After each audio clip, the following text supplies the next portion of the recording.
the influences of the media. Teenage savages go wild in a juvenile jungle of lust and lawlessness.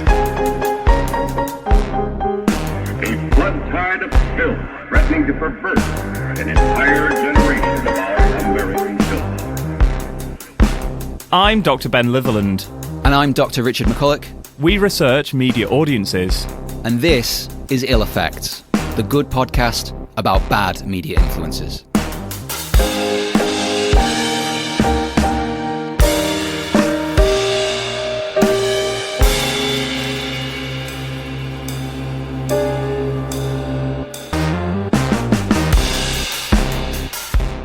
Rich, did you watch pro wrestling and particularly the WWF when you were growing up? Hell yeah, I did. I was... Give me a hell yeah. You nerd. You said that. You can't say something and then call me a nerd for something you said. What's that about? No, I did. In the 90s, I was big into it. Like when I was, probably between the ages of about 7 and 10-ish, 11 maybe. Sort of the era of Bret the Hitman Hart, Tatanka, I really loved. Oh, yeah. Like Lex, the narcissist Lex Luger. Okay. All that kind of stuff. I loved how ridiculous he was. Particularly, I vividly remember watching the big event that they did where on a battleship, they had a contest to see which of all the wrestlers in the WWF could body slam Yokozuna, who was like a, 400-pound sumo wrestler or something like that. And Lex Luger won that. He did it, and then he got a title shot because of it. Yeah. Because he was the current champion. So I was very into it for a brief period of my childhood. Okay. Did you try wrestling at home? Yes.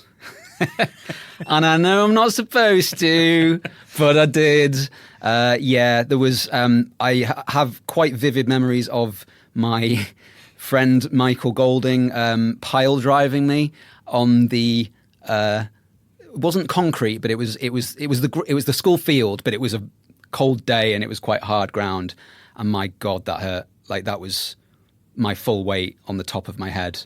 Although I don't think we'd ever did that again. I think both of us realised you learn your lesson. We went a bit too far there. You learn your lesson quite quickly. Also, did quite a lot of had like big soft cuddly toys at home, which did quite a lot of quite epic and elaborate slams and throws and jumps off the bunk bed onto things like that. So you were told by the WWF not to do that, mate. I don't listen to boring health and safety advice from squares. What kind of person do you think I am? So to recap your memory, this is what you possibly would have been played, depending on when you were watching it, but this is what you might have heard as a child.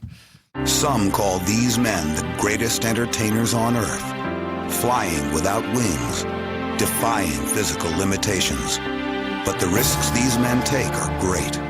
Bodies have been battered, necks broken, careers ended in an instant. Yes, this is entertainment, but the hazards are real. No matter who you are, whatever you do, please don't try this at home. Didn't listen, did you, Rich? Honestly, I have no memory of that whatsoever. So, yeah, I think it's safe to say I didn't listen. I thought it was interesting that they described the risks they take are great. Maybe I would have taken that as like, maybe they don't mean it in the pejorative sense, like large or immense. So that is actually from 2001. So your timeline, it might be after. So that's why I did watching. It. I didn't get a warning. And there is a reason why the WWF stopped showing videos like that in 2001. You're going to tell me something horrible, aren't you? We've been doing this long enough. We're going to do a couple of minutes. Okay. So I want to get out of it quickly. Okay. So we are not a true crime podcast. Let's do it. I do not dwell on the details. Yep. In 1999, 12-year-old Lionel Tate babysits 6-year-old Tiffany Unick. Lionel's mum goes to sleep. She's woken 40 minutes later by Lionel, who says that Tiffany has stopped breathing. Lionel is big for his age. He initially tells his mum that she's been in a headlock, she's passed out, she urinated herself. It's bad, it's horrific. She later dies. and Lionel is charged with murder. Murder? Yes. Okay. It gets worse here on in. The defense goes really, really, really hard on the pro wrestling angle, like really super hard. Right. So the whole defense is built around all that Lionel was doing was copying what he's seen by his favourite wrestlers on TV. So the lawyer at the time says, this is a kid who used poor judgment. He didn't intend to cause Tiffany any harm. He was playing. He was doing what he'd seen on television. They have violence without consequences. They have the glory of battle with no one getting hurt. But in real life, we know that's not true. The press, egged on by the lawyer, kind of makes up details. We've heard variations of this story before. They make up the idea that he was watching wrestling at the time, which doesn't turn out to be true. Right. And they make up details that there's a very specific move that he was doing, the Stone Cold Stunner, by a popular wrestler at the time. It probably isn't true. There's certainly no evidence to suggest that. So between the solicitor or lawyer and the press, they really, really run with this. During the trial itself, more grim details emerge. So it's certainly not true that it's a single headlock, or certainly that's not what the autopsy suggests. Okay. So the prosecution claims that the beating lasted possibly up to 5 minutes, including 35 injuries. I won't read them because I don't want to read them because it's really, really upsetting. I can see them on the screen. I don't. Yeah. Yeah, it's a lot. Like one of the people who kind of testifies in court says it's the equivalent of falling out of like a 2 or 3 story building or being part in a car crash. So the idea is we were play wrestling like you were as a kid. I also play wrestled. People can get hurt in those contexts, and I think there's something interesting to interrogate there about who should be watching pro wrestling and what types of things should be being spoken about. Yeah. But from what we know from the autopsy and thereafter, that isn't what is happening here. To make an already legitimately horrific story a touch more horrific, Lionel is an African-American boy. He's found guilty. He's sentenced to life imprisonment without parole. What? Yep. So he's 12 at the time of the killing. At 14, he's just turned 14 when he gets the sentence in court. It is later overturned, and then Lionel continues to commit crimes. So Lionel is by no means, an innocent angel in all of this. Yeah. But nevertheless, he's sentenced to a life imprisonment without parole. I didn't even know you could get a sentence like that at that age. Yep. I don't think this has ever happened before or since. But the prosecution end up trying to talk the judge down in their final closing statements after the guilty verdict, but in between guilty and the verdict, they're like, please don't do what you're about to do. The prosecution talked him down? Prosecution, yep. It was noted. Again, I'm not a legal historian, so I don't know whether it is the first or last, but it was reported as being the first time that this had ever happened, certainly in the state and possibly nationally. Yeah. So. Okay. We're done for the most part with this story, although we will return to it, I think, at some point. But I like I say, we're not a true crime podcast. I don't want to dwell on the details of this. Yeah. But fundamentally, the question that this case raises is, did WWF Wrestling make kids try pro wrestling at home? What I want to do today is to sidestep the specifics of the question. So the question, I think, has quite a simple answer. No, certainly not in this case, and probably not anywhere. But the way that question was leveraged by different organizations, I think, gives us a really interesting glimpse into the way kind of effects or influences are discussed in the wider public, the way that different organizations or groups use political pressure or use kind of campaigns to try and do kind of a moral crusade or a moral campaign. And, funnily enough, it gives us a snapshot into the contemporary American conservative movement, which it doesn't look like it will on the surface. Okay. I'm intrigued. So, I lied to you. I said we were through with the gory details. There's one more, or there's a couple more gory details that we need to do before we can get to the bits that I do want to talk about. The Tate murder case, happens at a time where there are potentially similar on the surface things happening. Mm-hmm.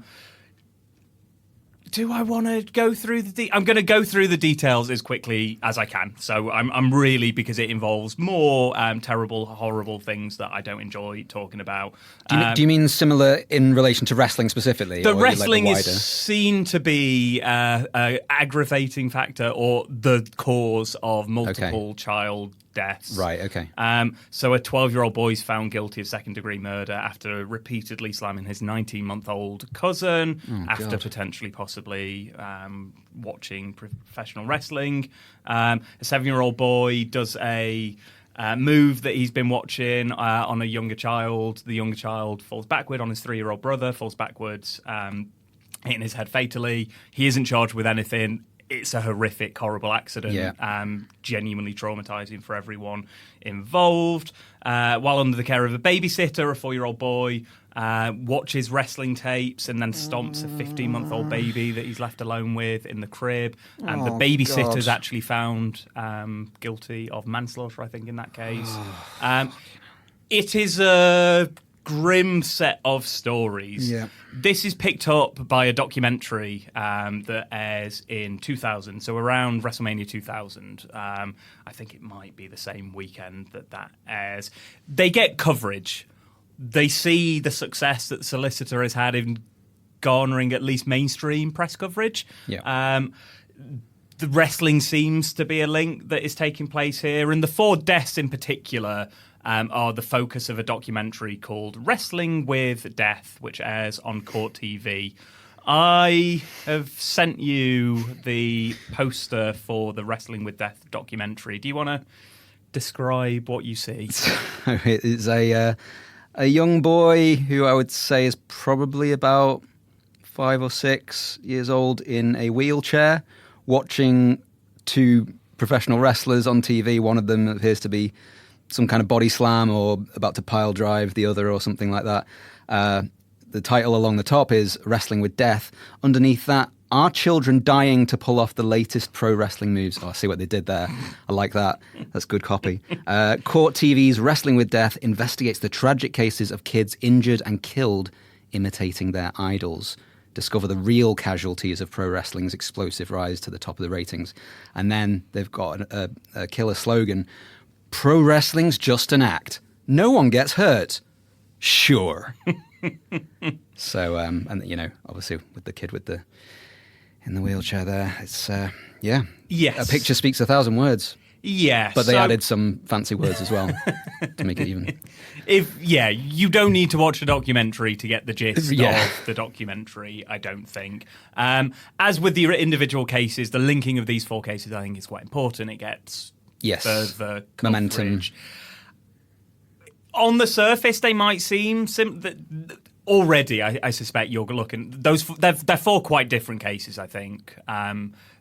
Many worrying questions posed by them, worthy of further study.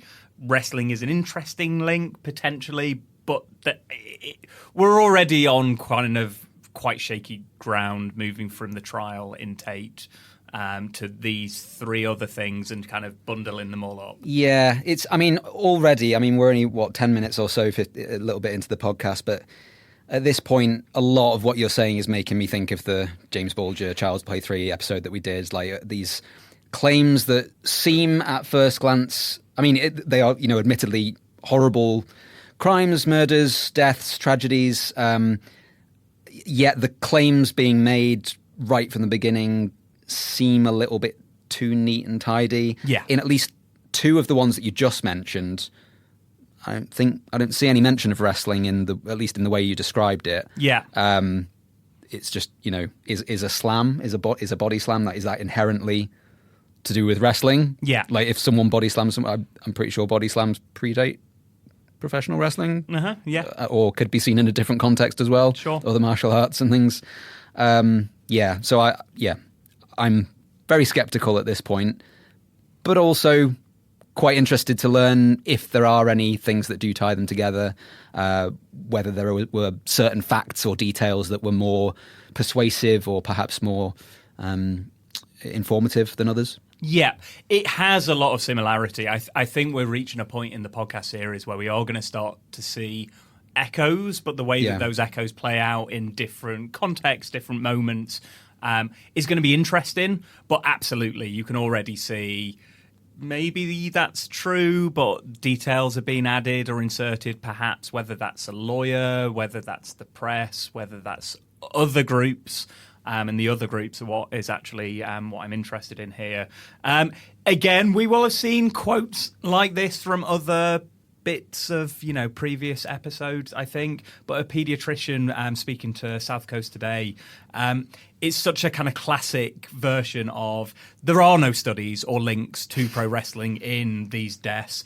But, he suggests, there are plenty of anecdotal reports, and we have 50 years of evidence that when kids see violence in the media, they emulate it. If a kid sees the violence on pro wrestling and there are no injuries of significance and no pain involved, they are going to want to emulate that. Yes, the 50 years is an interesting point to me. Even already, pro wrestling, if there's one thing pro wrestling does, it actually does show that people are in pain of quite significance, including bleeding. There is injuries. That's kind of the point of pro wrestling storytelling, other things like that. So I could spend a lot of time with that quote. I'm not going to spend a lot of time with that quote. What you want to do, Ben, is you want to email that paediatrician with a link to our Child's Play 3 episode. I think that's what he needs to hear, because those claims about, we know for a fact that there are 50 years of evidence about, violent media and what it does to kids and how they don't understand the difference between real violence and on-screen violence. I think they need to delve into the research on that. I don't think they've done it. Like and subscribe. What I want to do is talk about a group called the Parents Television Council. Before you know anything about, or maybe you do know a little bit about the Parents Television Council, but what does that name suggest to you? What images does it conjure? It is Helen Lovejoy from The Simpsons going, "Won't somebody please think of the children?" Am I close? You're very, very... very, very, very close. Whether The Simpsons was deliberately satirising this particular group or others like it, I can't say for sure. But that is absolutely what we're in the ballpark of. Mid-1990s, conservative Christian group. Potentially, like some people say, that the conservatism is actually, it's attached to a conservative group, but the Parents Television Council itself isn't conservative. I think that's possibly fair, but it certainly emerges from a long-standing conservative tradition, particularly in the US. So it's founded by a fella called L. Brent Bozell III. No, it wasn't. Nobody's been called that. There's two more people. Well, there's a L. Brent Bozell II and an L. Brent Bozell IV, which we're gonna. It's like, well, we're not going to top that, so we've got to just keep that name going. What does the L stand for? I don't know. Loser. Actually. What a terrible loser, Brent Bozell III. One critic at the time, so they're founded in 1995, one critic at the time describes them as a well-organised vocal minority that wants the government to enforce what they believe is quality television. The Parents Television Council is an offshoot of a group called the Media Research Centre. So the Media Research Centre is a prominent conservative, quote-unquote, watchdog that's set up in 1987 by Bozell III. Their job, so the idea that American media has a left-wing liberal bias and that we need to be very watchful for it. It doesn't start with the Media Research Centre, but the Media Research Centre really gets that script and framing down, and how that influences then going into sort of Fox News and others. I was just going to ask you about Fox News. When did Fox News sort of come in then? Is that before or after this? I'm not quite sure the timeline. I wouldn't know the exact year, but it's, cable TV news is normally around 85, 86, 87, and maybe a little They're probably bit later. Bolstering each other. Absolutely. So we're really starting to see that media ecosystem, and the role that groups outside of the Republican Party can really, really, really shape the Republican Party itself. Put pressure on, change what was a particular type of conservatism in the mid 20th century into something that ends with Donald Trump. I was legitimately fascinated to find this out. So L. Brent Bozell III is the son of L. Brent Bozell II or Jr., who's best mates with William Buckley. Right. So William Buckley of National Review fame, God and Man at Yale, which is, there's an argument that God and Man at Yale is the first culture war book. Certainly the kind of campus culture war stuff that 10 a penny in 2023, 2024, but there is an overlap there. They are working together. Even, in fact, marries William Buckley's sister. So this is sort of like new conservatives. Yes. Sort of royalty that they're running in. They co-publish McCarthy and His Enemies, defending Senator McCarthy's trials. Really sets up conservatism in the latter half of the 20th century, and we see many of the strategies and tactics that I think we're quite used to now. Like, this is the contemporary political arena. The WWF is a test site for that, and I'm kind of personally kind of intrigued by that. So Bozell III isn't as smart as his dad. No offense to him, but he isn't. I don't like those books. I'm not particularly interested in those books, but he is, a figurehead for a particular movement. Bozell III is nepotism. He sort of uses his dad's name, copies the playbook, and continues the legacy, I suppose, if you want to kind of think about that. There's a group called Nick Pack in the 80s, which are really famous for, again, operating outside of the Republican Party, but really targeting particular liberal, non-white senators and doing really targeted kind of election stuff. The president before Bozell, so Bozell doesn't set Nick Pack up, but he does take over as president for a really short period, and then he falls out with everyone there, goes and sets up the Media Research Centre, and then the Parents Television Council is an offshoot of that. So you can sort of see how he works it out in Nick Pack. He then moves into the Media Research Centre, which is accusing the media of liberal bias, and then into the Parents Television Council, where he, as a practicing Catholic and conservative, wants to take aim at what he considers to be, immoral, amoral television culture. There's a line that the former president of Nick Pack uses that says, "The shriller you are, the better it is to raise money." That is a philosophy we are going to see. The shriller you are, the better it is to raise money. Yes. So, like shock jock kind of, sensationalism. Yes. Things like that. Absolutely. Threatening not just that you disagree with somebody's political bias, but actually they are a fundamental threat. They are Satan. They are Satan, potentially, that they are a fundamental threat to American society and culture. Not that they just have a slightly different tax system. Again, I think we can see that philosophy in kind of certainly American politics, global politics. We can see the influences and patterns of behavior that become mainstreamed pretty quickly. Yeah. And again, I don't want to say that these guys created it. The Birch Society had been doing this since the 50s and 60s. There is a longer history here, but we're really seeing this come to the fore. And I think what I'm particularly interested in here is the tactics that the Parents Television Council uses towards the WWF is just really, really familiar. Okay. So bearing in mind, Parents Television Council is set up in 1995. In 1999, the WWF launches SmackDown on UPN.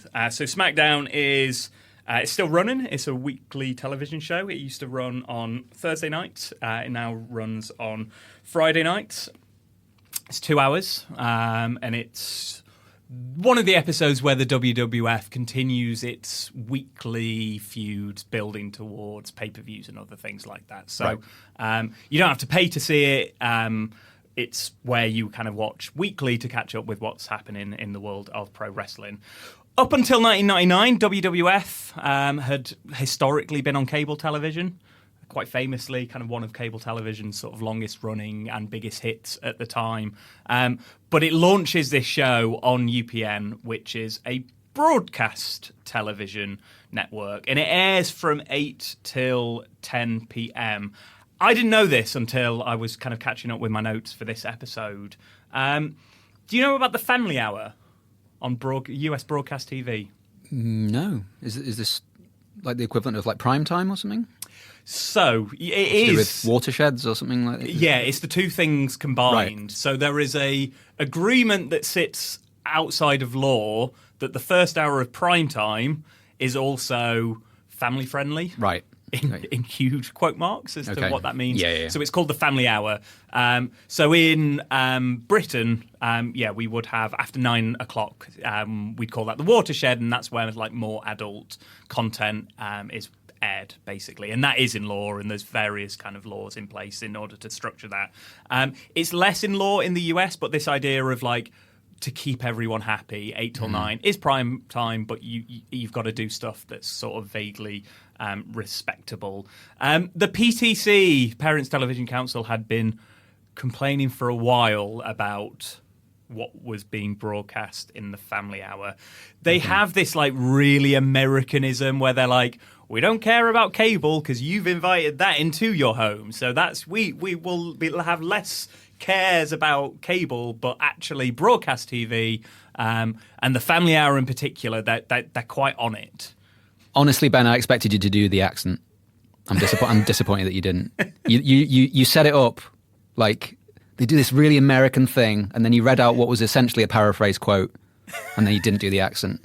What's going on?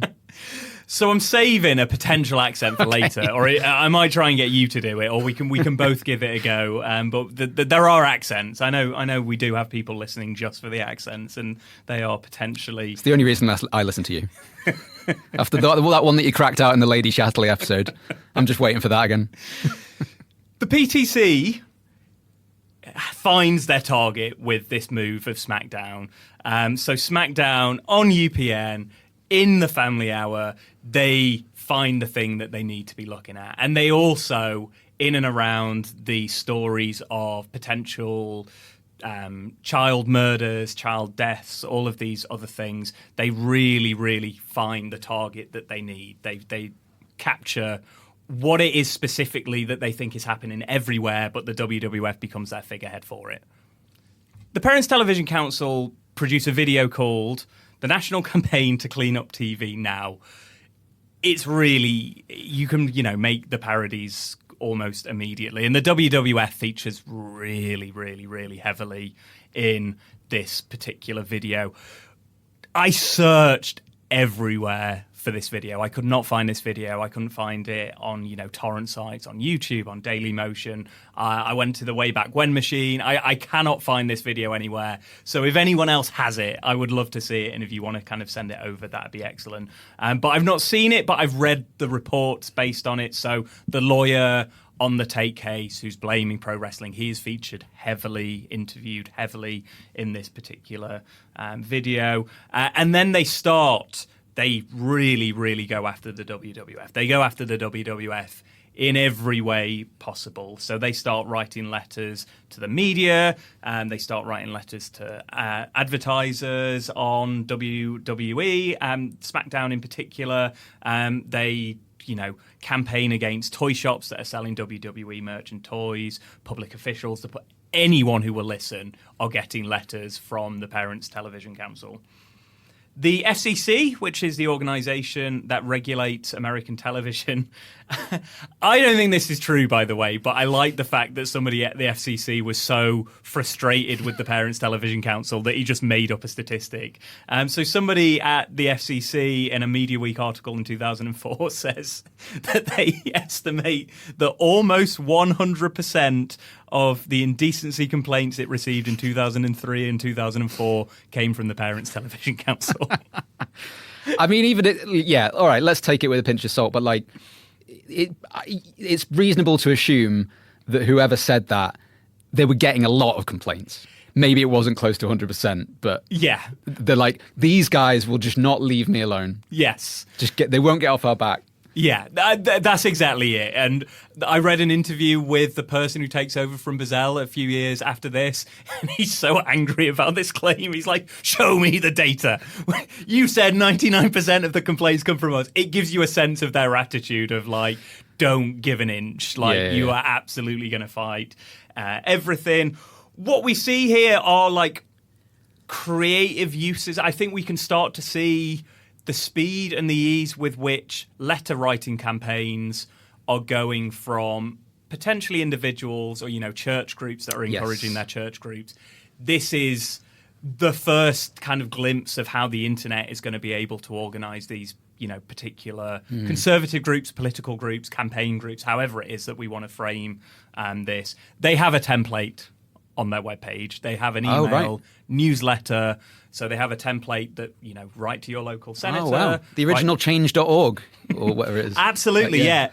Genuinely, you can, via the Wayback When machine on the internet, you can go see the structure of that 1999, early 2000 webpage and all of the things that they put on there. So it's a really sort of fascinating snapshot of part of this kind of frustration, I suspect, with that the FCC is feeling of like, oh, it's 100% of them is through the Parents Television Council. Some poor bastard's job in the FCC in 1999 is opening letters or opening emails, documenting them, and it's the same template. And they have a reasonably big membership, right? Like it's a membership that grows quickly. They do have influence. They're financially backed through various channels. So they're organized. We also get weekly published reports. I think, again, this is something that we've spoken about of like often when a particular popular cultural text becomes a lightning rod for controversy, we quite quickly get away from people who've actually seen the original text. Yeah. Right? I'm not going to skip ahead and spoil things, but I've just read some of the things that you've got on to say shortly. But it's very reminiscent of the episode on cuties. All this stuff about. Go on, I'll let you read the stuff out and then. Yeah, so I've copied and pasted the funniest ones because it's basically the modern equivalent of doing like the what's up Budweiser stuff. It is just like a nostalgia. And I love how serious the tone is and how like just objectively stupid some of this stuff is. So in these reports, they watch SmackDown every week and they sit with a notepad and they document everything that they dislike or have found objectionable or offensive. And then they publish a report on the webpage and then they encourage their, collective to read the reports and then to write from the reports to the FCC or whoever it is to complain.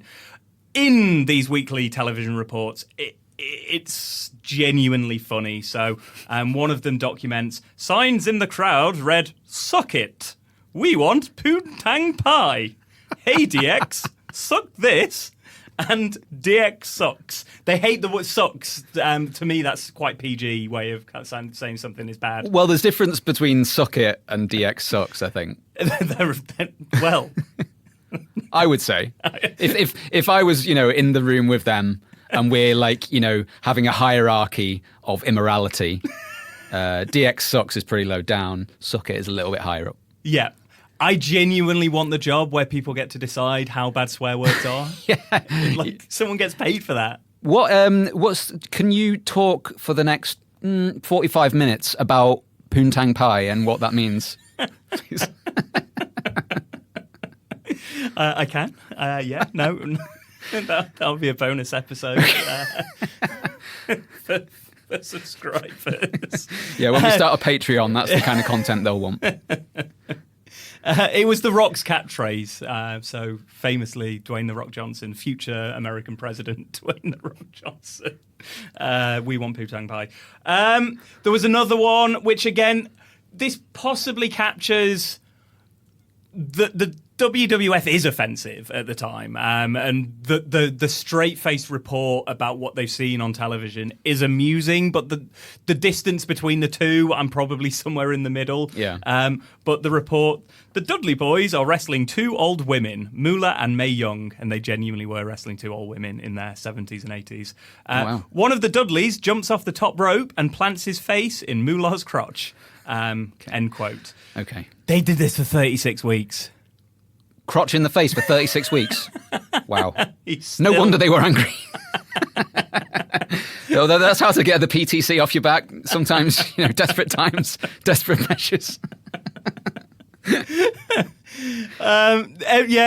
Again, there's always something, just the absurdity of I just really like the idea of somebody in the Parents Television Council having to sit and watch SmackDown every week and sort of write this up, and then they get on their word process. I mean, another thing. You're laughing, and we should laugh at this, and it is really funny. But again, this is the same thing that we saw when we looked at Video Nasties, in the sense of the work that must go into documenting all of this stuff and all the stuff that they have to sit through.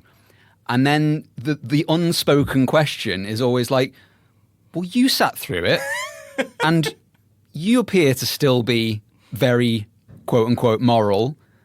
You've not been influenced by this. So is it only children? I think it's only children. being- That is the claim for the Parents Television Even though Council. some of the children involved in these tragic stories and things are definitely old enough to know that, wrestling's not...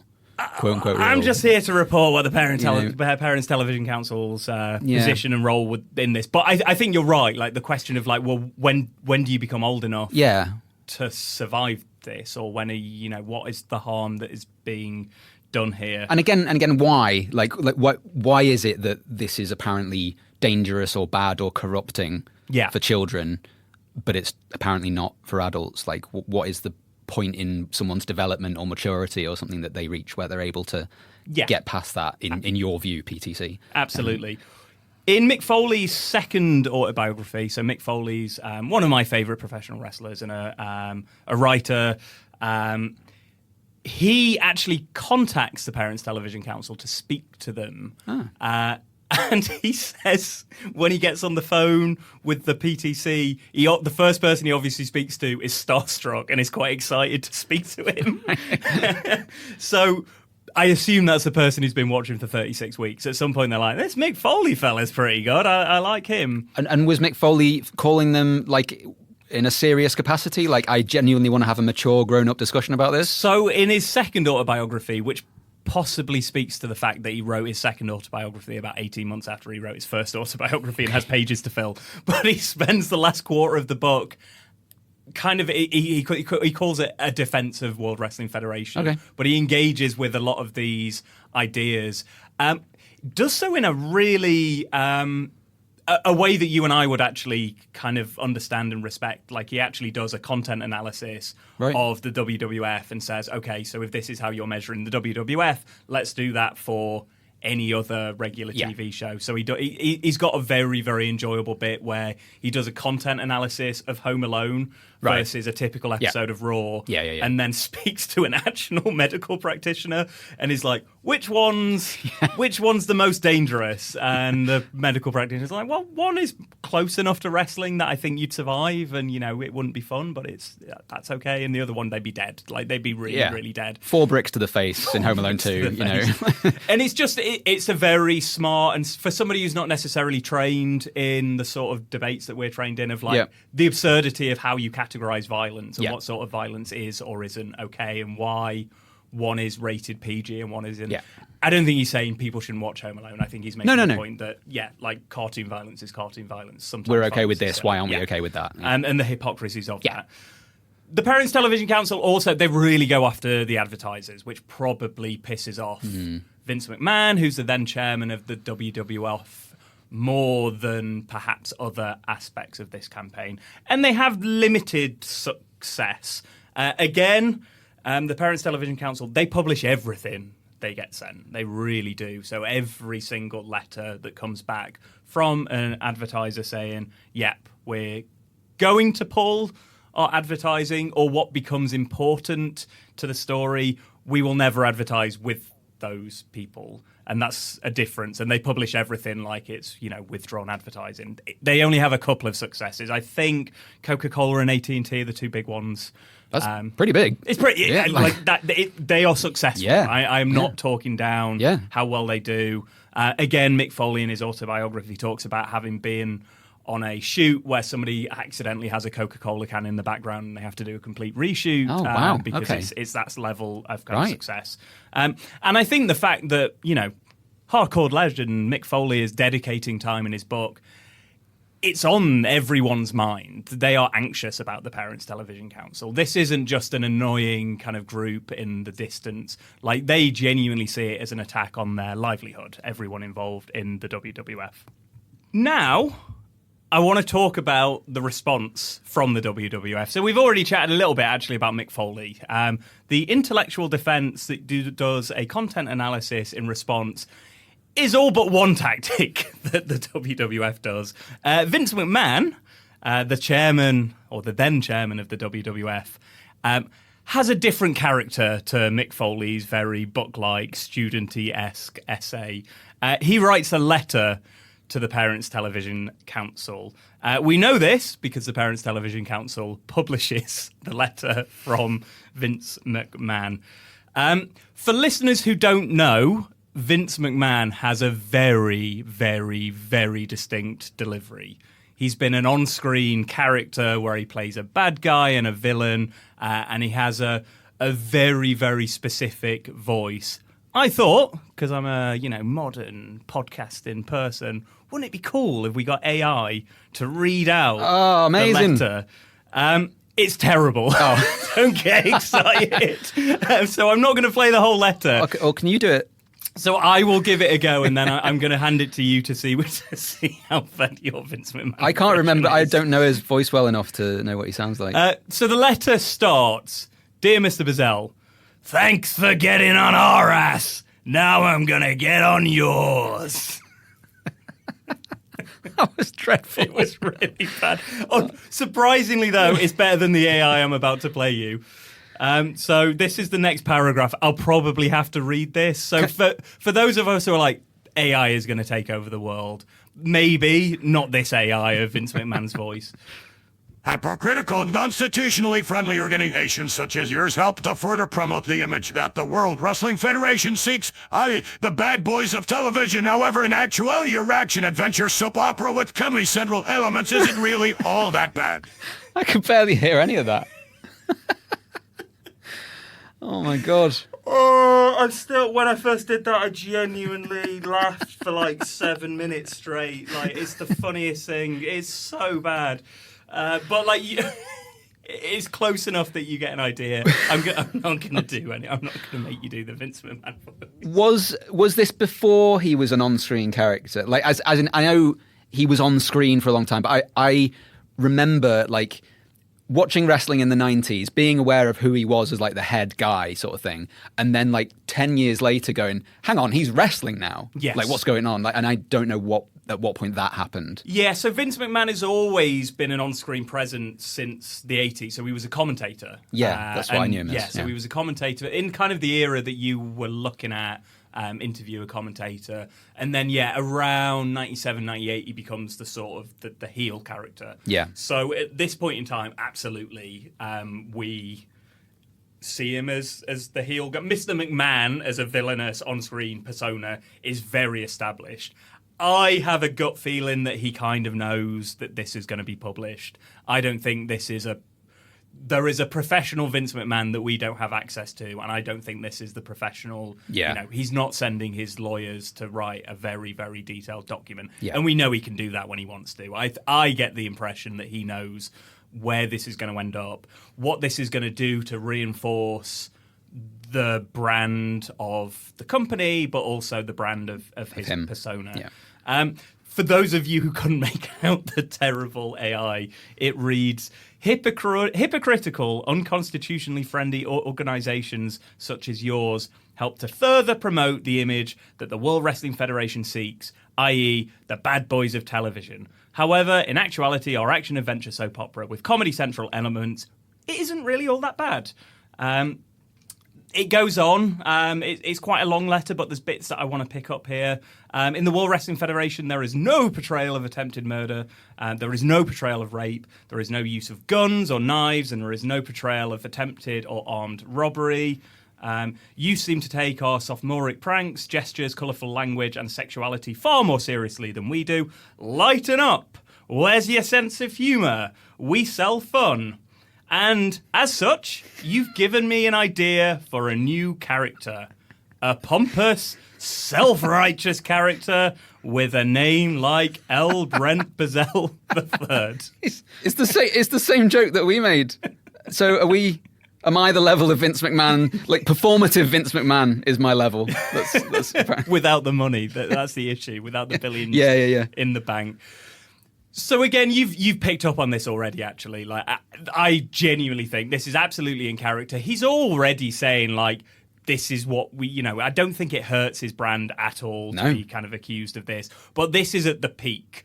So the WWF kind of has two moments in history where it's, like, super successful. It's always been mildly successful, but it has two moments in history. The first is the, like, mid-1980s Hulk Hogan. Yep.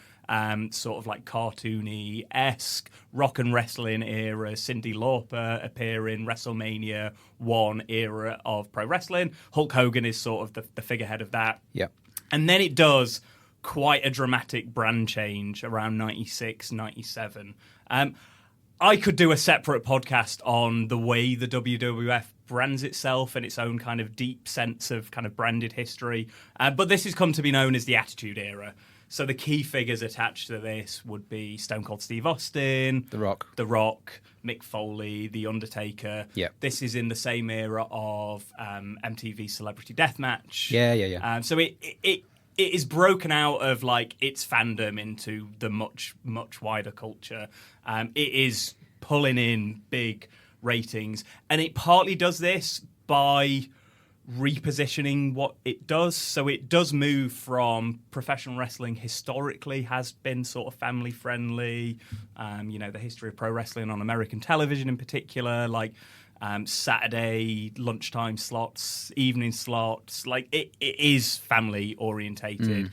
And his first major success is done on the back of that. It's, appealing to sort of 4 to 12-year-olds, the sort of Hulk Hogan-esque, sort of over the top, which isn't to say other people won't watch him, but that's the success, the lunchboxes and the wrestling dolls and the merchandising and all that sort of stuff.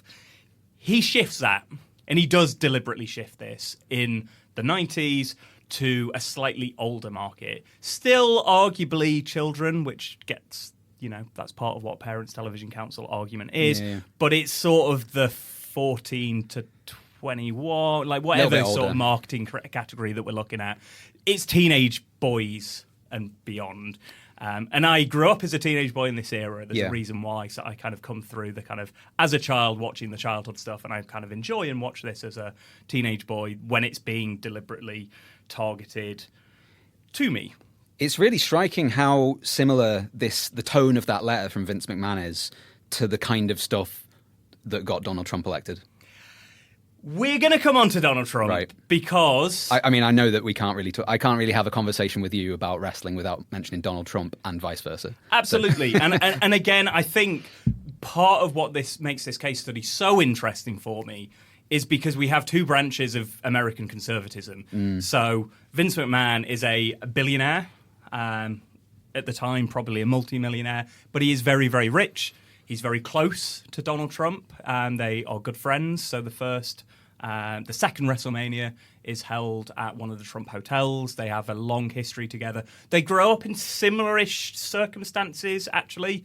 Sons of reasonably successful businessmen in the New York area. So they're not necessarily, both of them, they're not coming from the sort of conservative American Christian background that others are. They're a little bit more liberal, certainly in trade, but perhaps actually socially than Bozell. Like, this conflict is an interesting conflict, not just interpersonally because they're two big characters, but I think there's a conflict here in American conservatism that I don't think gets resolved here, but when we get to Trump, I think one side has won, and I'm Yeah, gonna that's leave that to one side for the moment because I want to come back to it. But I think you're absolutely right. This is Trump. Yeah. This is, if they're being shrill about me, I'm going to go after you. And I think this is one response that, in other episodes of the podcast, we've seen people who, there are different responses you can have as a media organisation when you're being attacked as publicly as you're being attacked for the types of things that you put out and you're being accused of, causing horrific, horrible child deaths. What Vince McMahon does is he writes a letter saying, I'm going to turn you into a heel character. Guess what, Rich? He turns it into a heel character. Of course he does. Triple H and speaking of the cow, things were going so well. I wish somebody would call the cops on these jerks. I think these guys should be muzzled, gagged and muzzled. Got that right. Every day a miracle happens. What? Every day a man is saved. Now what? Selective censorship should not be shunned. Oh, no. It should be embraced.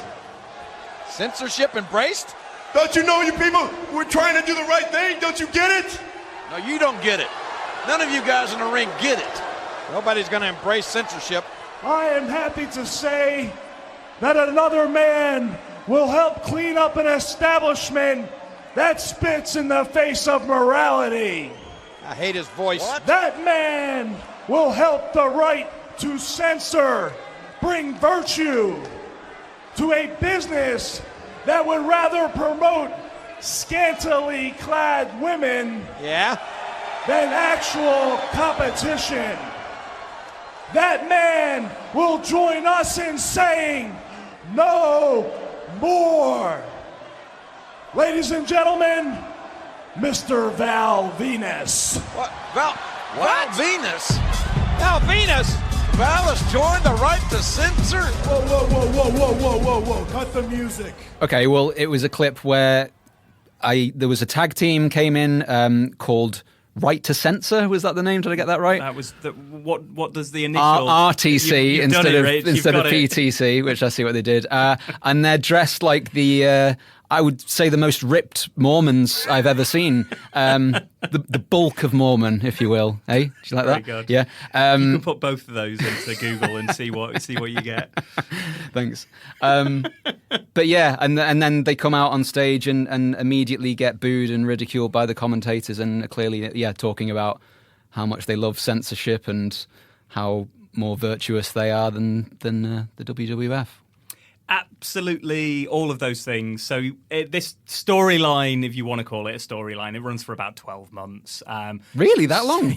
Really, that wow, long. okay. So they keep Committed adding. to it. They keep adding wrestlers. Part of the gimmick, part of the story is that formerly sort of like Attitude Era wrestlers. So in the ring, you're going to enjoy this. The Godfather, who was a pimp, who used to come down to the ring with a train that was in quote marks of women that he was a pimp for. He becomes a good father. So Godfather to good father. Very good, yeah. Val Venus. What does Venus rhyme with? I couldn't possibly say. Meanus. No, it's penis. He's a porn star. He becomes so it's lots of wrestlers like renouncing. So the storyline partly runs for 12 months because different wrestlers keep getting added into the groups and so on and so forth. You will have heard the commentators shout a lot, more so actually than these sorts of promotions. So, the promo is a basic of WWF TV where a wrestler comes down and talks through, like, in the next match, I'm going to do this. And that's, I'm going to tear his head off. Exactly that. And that's, what an accent, by the way. And that's going to sell the next kind of show or pay-per-view. So this is a common trope in wrestling TV. Often the commentators are not giving the little shitty comments. I was surprised by that. They went straight in. I really like immediately one guy opens his mouth. Oh, I hate his voice. All right, give him a chance to speak. He might make a really good point. He's got reports. Yes, he's virtuous. God damn it. Actually, he'd never say God damn it. This has made all the funnier for me personally, knowing that Vince McMahon pretty much does all of the commentary as well. He tells commentators, shout this. So this is Vince McMahon literally just putting somebody who he has decided is an enemy into a ridiculous character in order to put them into a ring so they get booed by the crowd, and then in order to just insult them. It's. I mean, by all accounts, Vince McMahon's a terrible, terrible person, but like that's really funny. It's genuinely like I just kind of admire the courage and just the no shits given response to this sort of debate. Like they really, really go after them, and they go after them in kind of a multitude of ways. I do want to pick up on this. As somebody who was watching at the time, I think it is worth pointing out that the Parents Television Council have a point. Okay. So I've already indicated, so The Godfather, like his catchphrase is pimping ain't easy, and he literally walks to the ring with women as sex objects. And this is in, the family hour. And we can laugh about whether the family hour is like a silly thing or not a silly thing, but also I certainly wouldn't want my kids, if I had kids, watching this if they were 6, 7, 8 years old. Yeah. The WWF, it is pushing the envelope. We can, say whether that's a good thing or a bad thing, but like there is sexism. There is a lot of sexism. The women are represented awfully in this era of pro wrestling, to the point that WWF 6 or 7 years ago put out a separate documentary where they were like, yeah, we were terrible. We treated our women awfully. They were in tears backstage. Sexism was rife in the industry. They were encouraged to do, it was called quote unquote bras and panties matches. Like, this is soft porn at the era where not necessarily everyone has access to the internet to get, like, the Parents Television Council, they're not making this up necessarily. It's full of racisms, it's full of homophobia. Mick Foley, who I've already mentioned, he talks about it in his book where he's like, I kind of get where they're coming from occasionally. We've done stuff that I'm not proud of. Vince McMahon has said to me privately, I kind of wish I hadn't done that. Like, that was a ridiculous thing to do. Like, they partly want the response that they are getting, I think. Were there, can I ask, this is an aside, but I think it's one that you will know the answer to, knowing what you're interested in. In this country, in the UK, a TV show has just made a comeback called Gladiators. Yes. Obviously, there was also the American Gladiators was the American equivalent. Just in my head, just as you were talking then, I started thinking, didn't American Gladiators have a load of similar controversies around it in relation to, mimicking violent behaviour and things like that? Did it have any of the same stuff? I suspect it probably... Not the sexism, I know, to the same extent. But certainly drug use, the idea of like steroids is part of the narrative of the WWF that we can't get away from. So Vince McMahon has a steroid trial in the early 90s, which he's not found guilty. I didn't know about that. There's a linking... to that trial, I think at Gladiators, there's similar points. I suspect almost any sport that's contact sport, kids probably will, actually. Like, I think that is a point that I'm willing to talk about influence of, like, maybe kids do. If they see gladiators, they play gladiators, and maybe people will get hurt. I think that's very different to the sorts of cases that we were looking at. But this is part of the world that the WWF is positioning itself in. And that shift from cable that's saying deliberately you shouldn't be watching this if you're under the age of 15 to SmackDown, where it's a slightly younger age limit, and it is it's at a point in time where kids can watch it. I'm not sure I necessarily agree with a lot of what the Parents Television Council is saying, but I do also kind of get the point that this probably isn't for all kids. It's not suitable, actually, for a lot of children. I don't think the WWF is the cause of this, but it's in an era where there is a lot of transphobia, sexism, racism, homophobia, whether it's on the Jerry Springer, shows or wherever it is. The WWF aren't producing this, but it's also a time where, representations of a lot of things are grim. They're not particularly nice. Yeah. What I also enjoyed, so we looked at the letter about the parents that Vince McMahon sends to the Parents Television Council. We don't do attempted murder. We don't do rape. We don't do guns. Since he publishes that letter, they do all three. No. Yeah. Including... He gave himself ideas by writing his own riposte. Including, possibly to this day, when I try and tell people who don't watch pro wrestling, the levels of fucked up this is. So Vince McMahon's actual daughter, Stephanie McMahon, becomes an on-screen character, and he, Vince McMahon, writes a storyline where she is drugged, married to a wrestler, and the wrestler implies that he date raped her and married her, and that becomes a 6-month-long storyline.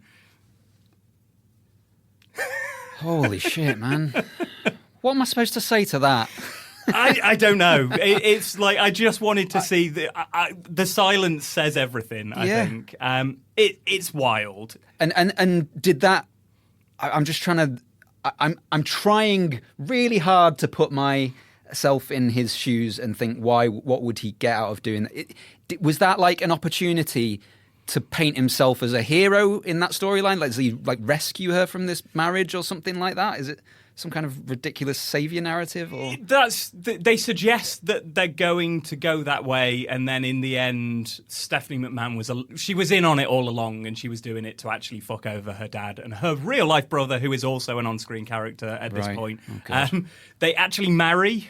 So during the course of that storyline, Steph and Triple H weren't dating, and then they actually start dating. So it's, if you think you've got a cute and romantic story about how you met your missus, it was put in a storyline by her dad, which led to a real life romance. And now Triple H actually owns and runs the WWE. Wow. Yeah, there's layers to this. So Vince McMahon has a point to some degree. I think, actually, there are fair criticisms to be had here. I don't think the route that the Parents Television Council takes in terms of you're causing this problem in society is necessarily the right one, but you are part of a wider problem in which contemporary media culture treats women as sex objects. The WWF are absolutely part of that. I wonder if Vince McMahon's going to turn me into a heel character now. I think the thing that sticks out for me that I think is interesting is...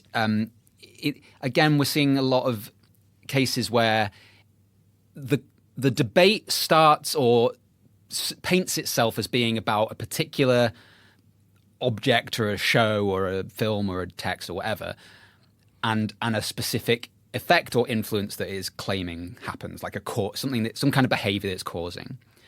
But actually, quite quickly, you start to see that there's not very much evidence for any of those kind of causal kind of relationships.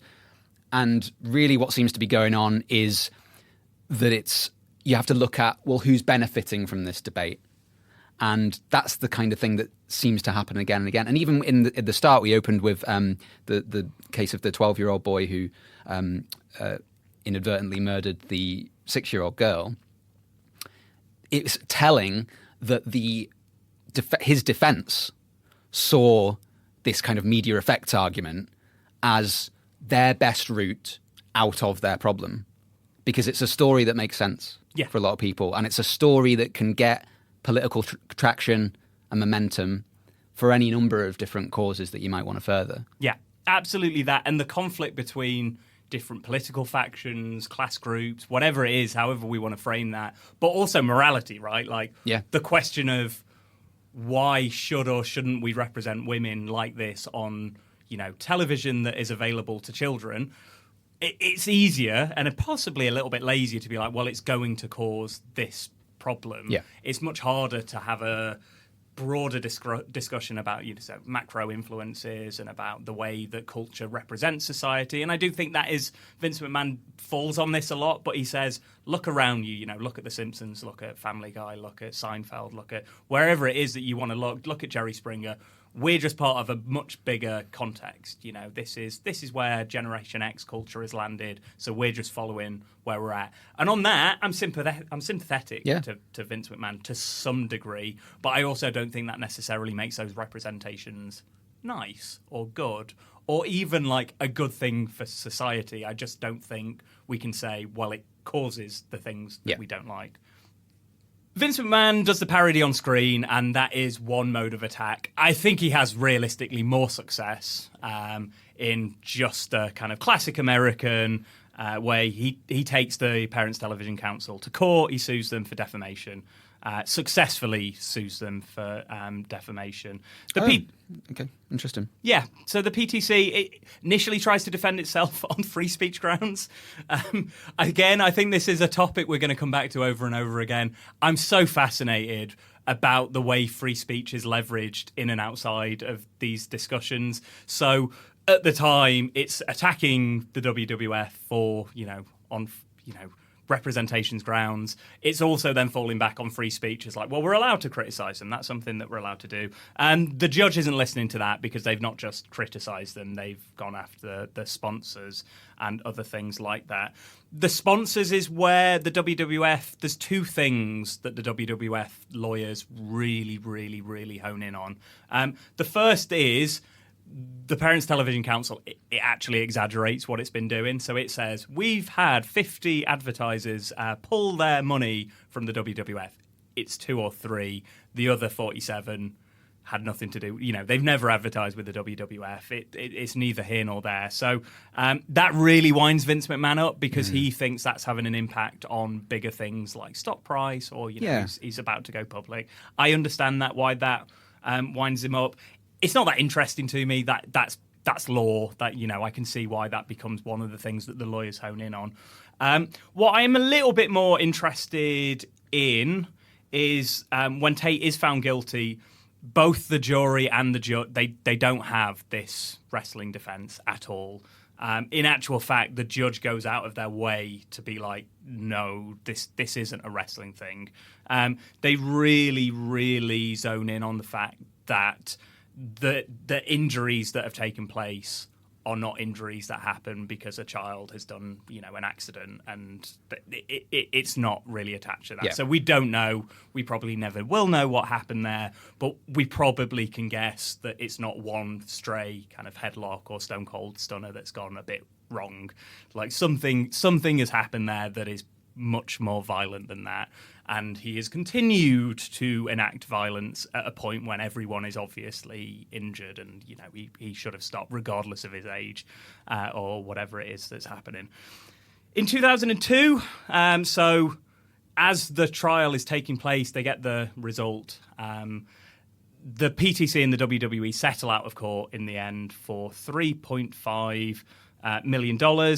Unfortunately, because I would be fascinated to hear some insider stuff, the PTC is then sworn to never talk about the WWE ever again, anywhere. So their website is cleaned, and even on interviews afterwards, there's a glaring gap in the narrative about how the Parents Television Council talks about itself, because they never bring up the WWE, and that was they're not allowed to. Because they're not allowed to. But it was 4 years, and probably realistically the thing that catapulted them into the mainstream. It was successful, and the techniques that they developed there, they continue to use. The next big success they have is the nipple slip, the halftime Super Bowl halftime nipple slip. That's what they have their moment in the sun at that particular moment, as you can probably. As did the nipple. As did the nipple. What time to be alive? And then they have to publish a letter, and they have to keep the letter. So this is the only thing they're allowed to say about the WWE, or WWF as it was then known. I'm going to read a little bit of the letter because I think it's interesting. I think Bozell's level of honesty, whilst it's enforced, and again, I don't have much sympathy for him, I think it's an interesting moment. It's an interesting moment for kind of the idea that media influences or impacts or affects children, because we have an actor who's just waged a war making this claim, being very honest about actually what the claim was. And it's quite rare that you get this sort of level of closure in the debates that or discussions that we've had in previous episodes. So Bozell says, it was wrong to have stated or implied that the WWE or any of its programs caused these tragic deaths. The information that we were given and relied upon may have been designed to make a national example of the Florida murder trial, pinning blame on the WWE. For example, we were told by a source that Tate was watching a WWE program when he assaulted Tiffany. In fact, Tate was watching the Flintstones and a cartoon entitled Cow and Chicken. We were also told by a source that Tate killed Tiffany while executing a wrestling move unique to a WWE character called the Stone Cold Stunner. We have since learned that this was not true, nor was there any evidence that it was true. It is now well documented that after the Tate trial concluded, the presiding judge said that it was inconceivable that Unique's injuries were caused by Tate's mimicking wrestling moves. Indeed, since the trial ended, Tate's new lawyers have filed court papers in which they admit that the wrestling defence was, in their words, bogus. Wow. And is that... So that's the only thing that they have on their website now about the WWF, you said? This has all been, yes. So this was kept up for 6 months, and then we're into a new era of they update their web pages anyway. But yeah, everything WWE related was deleted, and they've not spoken about it since. Is it not on the Wayback Machine or any of those? You can find aspects of this, so that's how I found the letter. You can find bits of it, but the Parents Television Council in its current form, and it does still exist. It's changed its name. Still does similar stuff, but it's sort of it's been taken over, I guess, by other conservative groups. But it still exists and it's still doing its thing. So what can we take from this? There's a few things that we can take from all of this. So as I said at the start, it's really nice actually for an episode to be as clear cut as it is. Everyone now agrees that the legitimately tragic death of a 6-year-old is not about pro wrestling at all. It's simply not, and everybody accepts that. There are threads to this, however, that do continue to shape the contemporary cultural and political terrain that I want to revisit. And you were right. You were spot on in an earlier part of the episode. You said, what about Donald Trump? Because they are so similar. The types of tactics that both groups are using, I think, give you an insight into what happens. So for me, this case study is so fascinating because initially you have the debate about the influence and the impact of pro wrestling. You then quite quickly get onto these are two organizations that are responding to the claim and counterclaim about the impact, which is fascinating in itself. Very few media organizations can turn your rival into a villainous character who appears on weekly TV. But it's fascinating that he managed that. Yep. One step above that, we have two parts of American conservatism that are coming to loggerheads and are really battling out. I think we can see Bozell hates Vince McMahon. Vince McMahon hates Bozell in the Parents Television Council. But the types of tactics that they both utilize and use at this particular moment, I think... I'm not saying this is a merging moment where like it's as clean that these two tactics come together and then since there's been a resolution and now, there's a magical singular conservatism. I don't think that's how the world works. But via various movements in America, we end up with somebody like Donald Trump who does do both of these tactics. Yeah. He has worked out, be shrill, you make money. He has worked out that you can parody the person that you're against, but you can also fall back to a conservatism that says we don't want this sort of influence in our culture. I genuinely think this is a fascinating point, not least because Bozell the Fourth. There's a fourth one. There's a fourth one. They keep coming. Is it as disappointing as Die Hard 4? To be honest, a little bit more disappointing, but with similar plot points. He becomes a domestic terrorist and is arrested and charged in the January 6th Capitol riots. It's a very tidy narrative. I do appreciate that, like, Bozell III meets Vince McMahon, creates a new conservative movement, and that Bozell IV is arrested in support of Donald Trump. But you'd be kicking yourself if you didn't say at the end of this episode. Sometimes you just got to tie the knots, man.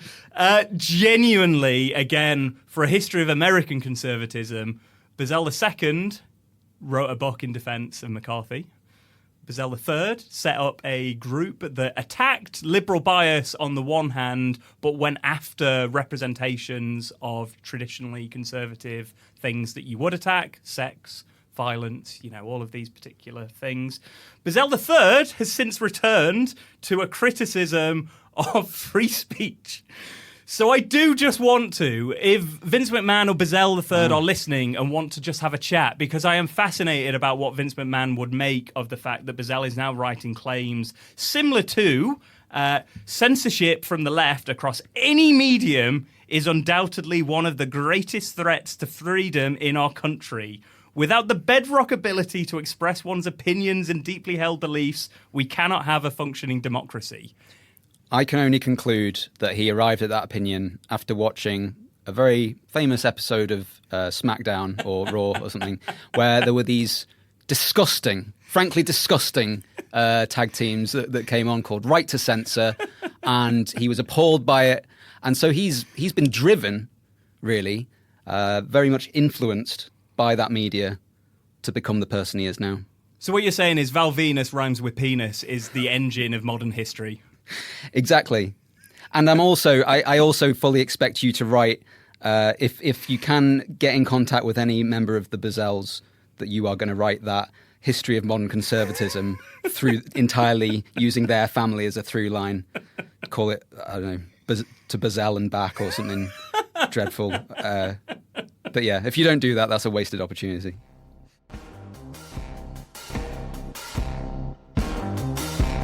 Thank you for listening. Hopefully we've taken a steel chair to some of the absurd claims that were made by the Parents Television Council. I've been Ben. I've been Rich.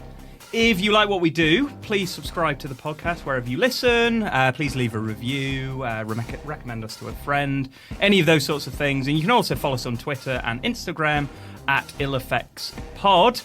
We've got a special guest to finally conclude this week's episode. We've got Vince McMahon to sign us off. Very kind of him to join us, wasn't It is very kind of him. It's a busy schedule. Thanks for listening to Ill Effects. This podcast aims to take our sophomoric pranks, gestures, colorful language, and sexuality far more seriously than we do right now. Where's your sense of humor? And we sell fun, and that's good shit. You've been listening to Ill Effects. This episode was researched by Ben Litherland. It was produced by Rachel Wood. It was produced and edited by Caroline Pringle. Edited and mixed by Colin Frank. The music for our episodes was created by Brutalist, Colin Frank and Maria Sappho, and recorded and mixed by Joe Chrisman.